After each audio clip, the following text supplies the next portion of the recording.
Well, now to shed some light on what exactly happened and why, we've got Honorable Makpa Malia, who is the Chairman, House Committee on Information. He joins us from Abuja. Good morning and thank you for joining us today.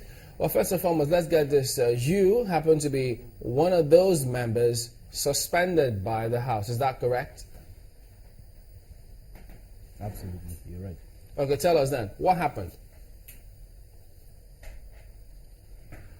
Okay, I think it's important I state very clearly here that it is a regrettable scenario that played out on that fateful day, because these are people who are expected by every standard to be honorable, to be decorous, to be cultured, and to be decent. But sadly, what happened. I think it's important I lay a background as to what led to the fracas that everybody witnessed through the media on that day. In the morning of that Monday, we assembled in the executive session of the Nasarawa State House of Assembly to discuss issues that will ultimately lead to discussions on the floor of the House during plenary.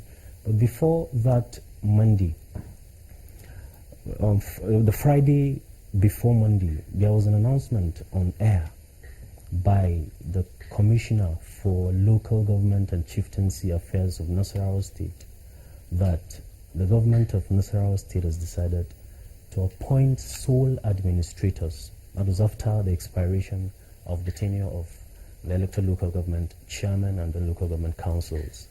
Appoint sole administrators to man the affairs of local governments in Nasarawa State.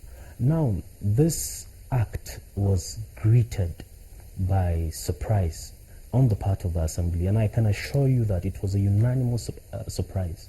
Most of the people you saw fighting there were taken aback. Some of them called me and said, "Did you hear what the government did on radio?" And I said it was regrettable. So we started brainstorming and talking on how to address this issue.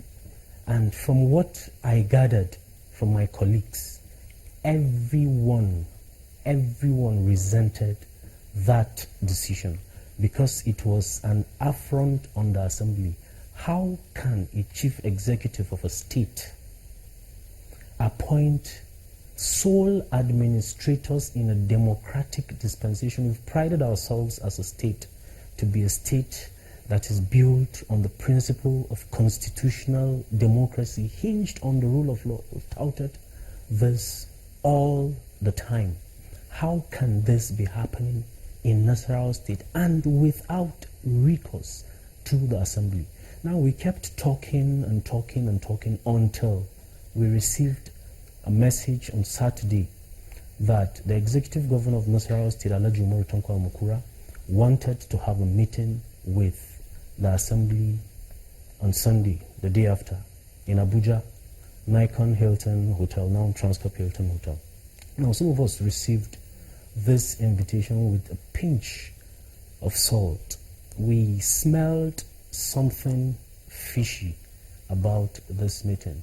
We said, if there was an appointment on Friday and we would not have the opportunity of sitting Saturday or Sunday to make any statements on this, because the members have to sit together and brainstorm on the issue on ground before we arrive at a decision. Why not this meeting gets suspended until we sit as an assembly on Monday, we arrive at a decision, and then we can discuss anything? The governor decided to do what he did without recourse to the Assembly. And then I just felt there was something wrong with that meeting. So I decided that if I was the only person that will not be a part of that meeting, I will stand alone. Then a couple of members decided they will not go for that meeting. But later, some of them showed up at the meeting. Now, how did we know what transpired in the meeting? On Monday morning, the Deputy Speaker of the Nasarawa State House of Assembly presided over the sitting at the executive session because the Speaker was sick. Now, this is a tradition. He lays out items for discussion for the morning.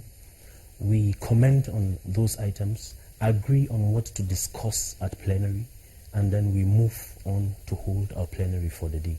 Now, he laid out two issues, but I'll just touch on this. This is the issue under discussion. He said they had a meeting with His Excellency on Sunday at Transcorp Hilton. Now, this was what His Excellency told them about his decision on Friday. That first and foremost, the governor admitted that he acted outside the law. He said his act was an act of illegality and he knew. And then he said he didn't consult the assembly because he didn't want to drag the assembly into his acts of illegality. That the assembly should leave him to bear the brunt of his illegality.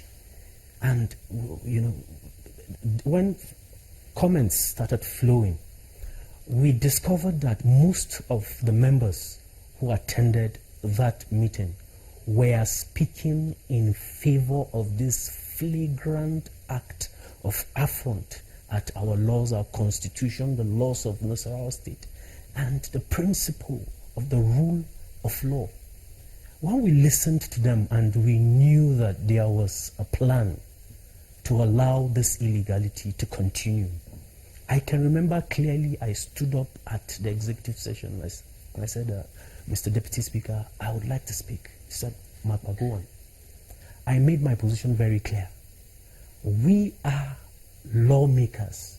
We have the mandate of the people to represent them, and our functions here are clearly defined by law.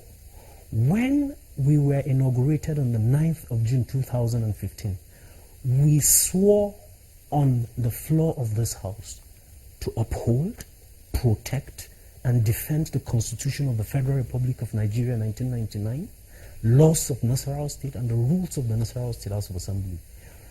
It is an aberration for a governor to ask an assembly to leave him in his act of illegality, to bear the brunt of his act of illegality.